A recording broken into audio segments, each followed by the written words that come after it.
What's going on, guys? Welcome back to another video for you tonight. Do me a favor, take a moment, like button, subscribe button, criticism in the comments section, Twitter, Shutdown Safety is my username. You know, Donny Moore earlier in the week had some negativity with Montana 16, never responded to the community about it, deleted the tweet. So I wanted to come out tonight and talk about player ratings and what exactly this guy does, because I think it's intriguing that we talk about it and we know what's going on. You know, EA Sports' fifth biggest game publisher by revenue, and Madden, probably one of its most popular titles, has generated more than $4 billion in revenue since it debuted in 1988, and yet for all the resources you would think that would provide, they leave the task of managing a database of more than 100,000 player attributes down to one person, and that's Donny Moore. Donny Moore skipped a college class for an NCAA football 99 tournament, and then, according to EA, informed them the right-footed punter was actually left-footed in real life, and that, hopefully with other things, impressed NCAA football devs on hand.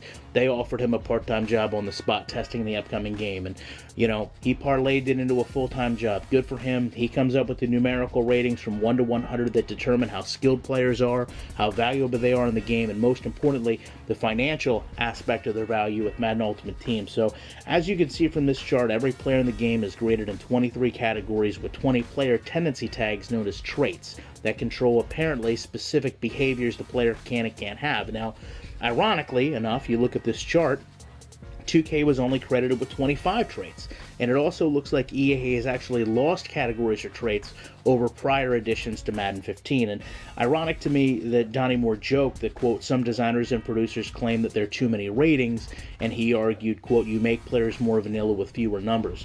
Ironically, the game, by Moore's own admission, is void of a long snapper rating, which is a key element on every single field goal you see in the NFL. In fact, the Pro Bowl designates long snappers, which we now realize Madden can't replicate.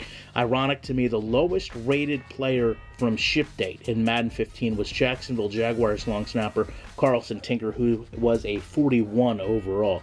And, you know, EA and Donny do understand football is more than just numbers. I don't want you guys to take this wrong. They obviously spend a lot of time watching players on the field, going over stats, 40-yard times, combine, scouting reports, injury reports. They talk about a lot of outside website they use to kind of get those statistics and percentage of success rates. So it allows him to tweak players week to week on their performance throughout the season. But to me, I think that's where interesting things arise. I mean, let's start with the Odell Beckham catch. Netted a spectacular catch increase from 75 to 90, and ironically enough, in this article, Moore is quoted saying that this particular rating has little to no effect on actual gameplay. And, you know, to elaborate on that, you talk to U.S. Gamer senior editor Cat Bailey. He says, quote, there's so many systems going on that you don't always know which ratings affect which systems. That he had heard speculation even the Madden dev team themselves didn't know what was going on because they've got years on systems and coding just layered on top of another, that it's not always entirely clear how they're going to interact, and that the system is kind of crazy. So to look further at that issue, let's go back to Madden 2011. Alfred Morris, you guys remember, 6th-round pick, comes out, big breakout year, 1,600 yards, 13 touchdowns. He starts the Madden season with a 65.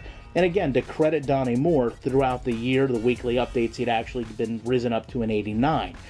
Donny Moore came out, said that he was wrong about him. He felt the league was with the 6th-round pick, that Mike Shanahan was probably surprised in himself. And, you know, watching the on-field performance was the best tool for him to increase those ratings. Interestingly enough, he also talked about Miles Austin having a 250-yard game that netted a 5 to 8 point increase.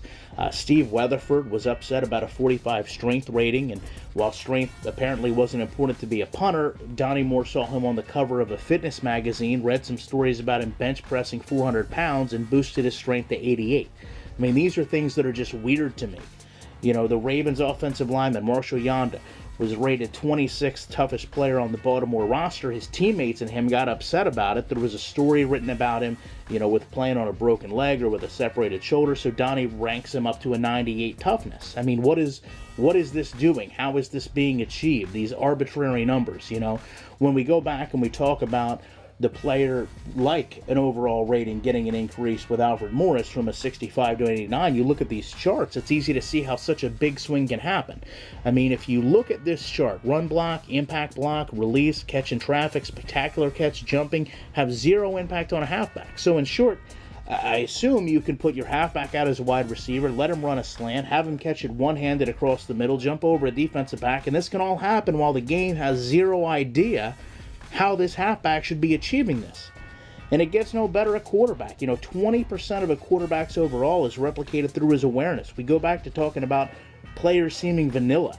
Is there any more vanilla position, so to speak, with Madden than the quarterback? Because as a gamer, don't you actually override the awareness with user control? So this means, on EA's own chart, throwing power, short and mid accuracy mean 50% of what a quarterback is made of.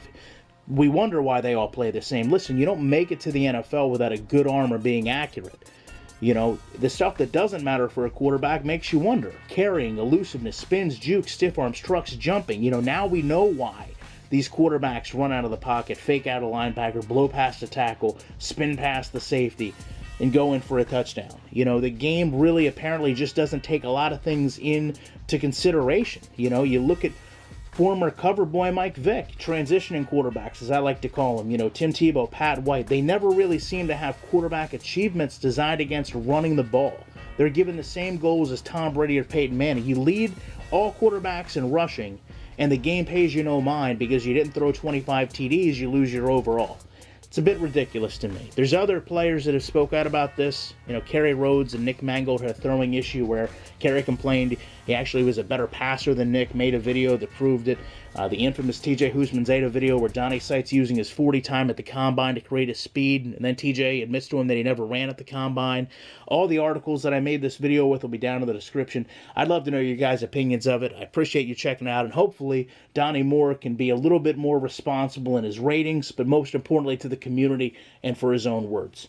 I'll be back in the week with more content.